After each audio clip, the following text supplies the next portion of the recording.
Hello everyone, good morning everyone. आज आपको आपका चैप्टर संस्कृत में लेसन नंबर 12 पाठ का नाम है पर्यावरणम, अर्थात इन्वायरमेंट, जो आपका आसपास का पर्यावरण है। जिस आवरण में आप रहते हो वो है पर्यावरण। के पाठ को आपको समझाने जा रहे हैं, एक्सप्लेन करने जा रहे हैं, इसे आप बहुत ध्यान से सुनिएगा। प्रस्तुत पाठ में पर्यावरण की सुरक्षा एवं उसके महत्व के विषय में वर्णन किया गया है। ये संस्कृत भाषा में है, आपको हम हिंदी में भी समझाएंगे। वयम यत्र वसाम यत् जलम पिबामः यत् खादामः यस्य पवनस्य उपयोगः कुर्मः यानि वस्त्राणि चाधारणाम तत् सर्वं पर्यावरण कथते। वयम यत्र वसामः, हम जहाँ रहते हैं, यत् जलम पिबामः, हम जहाँ का जल पीते हैं, यत् खादामः, हम जहाँ खाते हैं, यस्य पवनस्य उपयोगः, हम जहाँ की वायु प्रयोग करते हैं, सांस लेने में जो हम श्वास लेते हैं उसमें वायु का प्रयोग करते हैं, तो जहाँ की वायु प्रयोग करते हैं, कुर्मा यानी वस्त्राणि चा धारयामा, और हम जहाँ के वस्त्र धारण करते हैं, तत् सर्वम पर्यावरण कथते, इन सभी को पर्यावरण कहा जाता है। भूमो सर्वे प्राणिना, इस धरती पर रहने वाले सभी प्राणी पर्यावरण से एवं परिणामा संति, सभी पर्यावरण के ही परिणाम हैं। पर्यावरण से नैर्मल्यम अस्माकं स्वस्थ जीवनस्य आधारो अस्ति। वनानि वृक्षा गिरया नद्या जलाशया सागरा पशवा पक्षिणा जल जंतश्च पर्यावरणे संतुलन स्थापयन्ति। क्या करते हैं? पर्यावरण की स्वच्छता हमारे स्वस्थ जीवन का आधार है। नैर्मल्यम, ये क्या है? स्वस्थता। तो देखिए, भूमि सर्वे प्राणिना पर्यावरण में परिणामा सन्ति, भूमि पर सभी प्राणी पर्यावरण के ही परिणाम है। और पर्यावरण से नैर्मल्यम, इसकी जो स्वच्छता है, इसकी सुंदरता है, वही हमारे स्वस्थ जीवन का आधार है। वन, वृक्ष, पर्वत, नदियाँ, तालाब, समुद्र, पशु पक्षी और जलीय जीव जंतु सभी पर्यावरण में संतुलन स्थापित करते हैं। एन अस्माकं जीवनस्य रक्षा भवति, इन्हीं से हमारे जीवन की रक्षा होती है। पर्यावरणम एकम विशालम पारिस्थितिकी तंत्रम विद्यते, पर्यावरण में एक विशाल पारिस्थितिक तंत्र भी विद्यमान है, जिसमें यस्मिन सर्वे, जिसमें सभी जीवः वसन्ति, सभी जीव निवास करते हैं। अस्य पर्यावरणस्य वनादया अनेके घटका सन्ति, पर्यावरण के अनेके माने अन्य और भी घटक हैं। एतेषां संतुलने जीवः, ऐसे संतुलन में जीव स्वजीवन चक्रम, अपने जीवन का चक्र, स्व माने अपना, अपने जीवन का चक्र पूर्यन्ति, पूरा करते हैं। वहीं असंतुलने, और असंतुलन से जो असंतुलन हो जाता है, हम जो बहुत सारी ऐसी कमियां उत्पन्न कर देते हैं प्रकृति के प्रति, जो हम अनेकों प्रकार के अन्याय कर डालते हैं, उनसे जो असंतुलन उत्पन्न होता है, चा जीवने काठिन्यम अनुभवन्ति, उनसे ही उस असंतुलन से ही जीवन में कठिनाइयाँ उत्पन्न होती हैं, अर्थात हम कठिनाइयों का अनुभव करते हैं। अब आप आगे देखेंगे। संप्रति पर्यावरण से महती समस्या समुत्पन्ना। अब पर्यावरण की महती समस्या मतलब बहुत अधिक समस्या उत्पन्न हो गई है।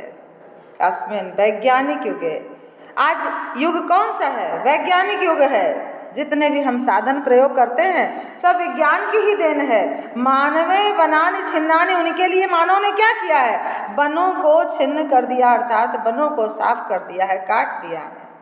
अब वृक्षाकर्तिता, वृक्षों को काटा है। गिरया खनिता, पहाड़ों को खोदा है। उद्योगशाला नाम मलिन जलेन, जो फैक्ट्रियां हैं, उद्योगशालाएं जो फैक्ट्रियां हैं, उनके मलिन माने गंदा जल, गंदे जो उनके जल हैं, नदियों में को प्रदूषित करती हैं। आणविक प्रयोग है, जो परमाणु बमों का प्रयोग किया जाता है, आणविक अणु का प्रयोग किया जाता है, उनसे जलाशयों का और सागरों का जल दूषित होता है। आगे देखेंगे, वनानां नाशात् सिंह व्याघ्र भल्लूक मृगयादया वन्य पशवा अति न्यूना अभवत्। आपको पता है कि वनों के विनाश के कारण ही सिंह, बाघ, भालू आदि जो वन के पशु हैं, मृग आदि जो वन के पशु हैं, वो अति न्यूना बहुत कम संख्या में रह गए हैं। वृक्षाणाम कर्तनेन, वृक्षों के काटने से तत्र पक्षिणा, वहाँ पक्षी ना कूजंती, अब कूजते नहीं हैं, मतलब पक्षियों की चहचहाट नहीं सुनाई देती। जलशयानाम, जलाशयों में, सागरों में, चा प्रदूषण जल जंतो अपि समाप्त प्राया एव अभवन्। जलाशयों तथा समुद्रों के प्रदूषित जल से जलजीव भी लगभग समाप्त ही हो गए हैं। अब उससे क्या होता है? क्षेत्रेषु रासायनिक पदार्थानां प्रयोगेन अन्यानपि हानिकाराणि जातानि। क्षेत्रों में रासायनिक पदार्थों के प्रयोग से और भी अधिक हानिकारी स्थितियां उत्पन्न हो जाती हैं।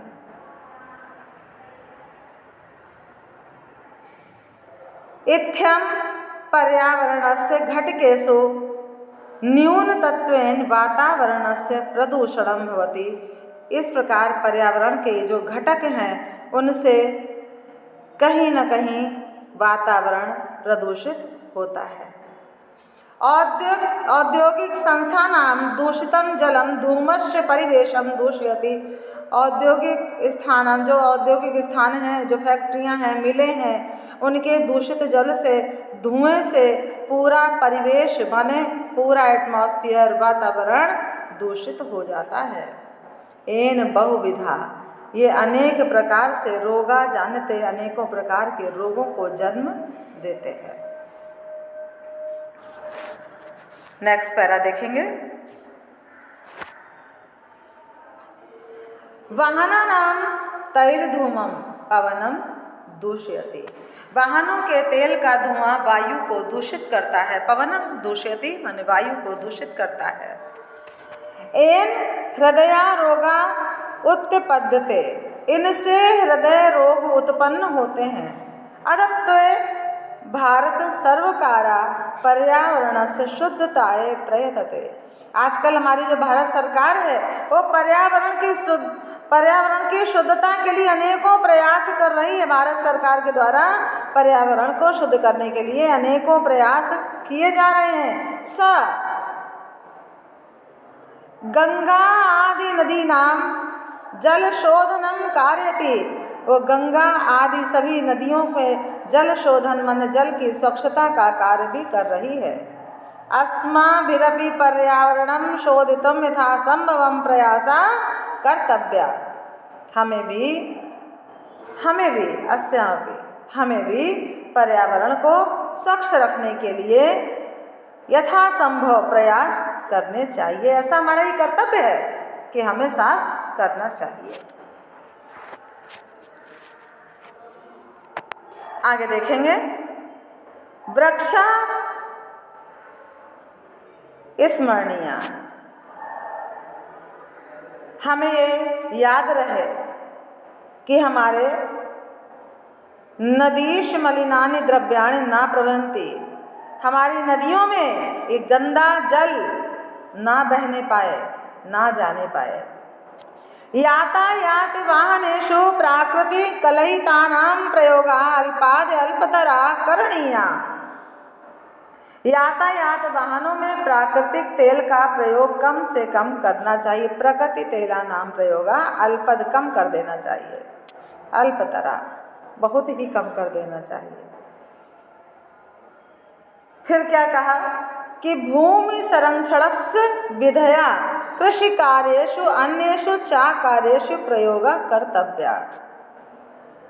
भूमि संरक्षण की विधियों में कृषि कार्य तथा अन्य कार्यों में प्रयोग करना चाहिए। अस्माकं पूर्वजा, हमारे पूर्वज धार्मिक दृष्टिया, धर्म की दृष्टि से उद्यानानि, उद्यान माने बगीचे, उद्यानानि बहुत से बगीचों को आरोपन्ति स्म, बगीचों को लगाते थे, रोपते थे। एन अनावृष्टे, जिससे अनावृष्टि का प्रकोपे न अभवत, का प्रकोप नहीं होता था। अनावृष्टि क्या है?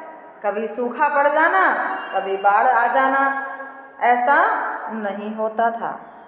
शुद्ध पवना अपि लभ्यन्ते स्म, हम सभी शुद्ध वायु का लाभ उठाते थे। संप्रति अब अस्माभिरपि, हम सभी को उद्यानानि, बगीचों का आरोपणीयानि, हमें आरोपण करना चाहिए, अर्थात हमें पेड़ पौधे लगाने चाहिए। पर्यावरण रक्षाय वयम सावधाना भवेत्, पर्यावरण की रक्षा के लिए हम सभी को सावधान होना चाहिए। इति पर्यावरणम। Okay class, thank you everyone.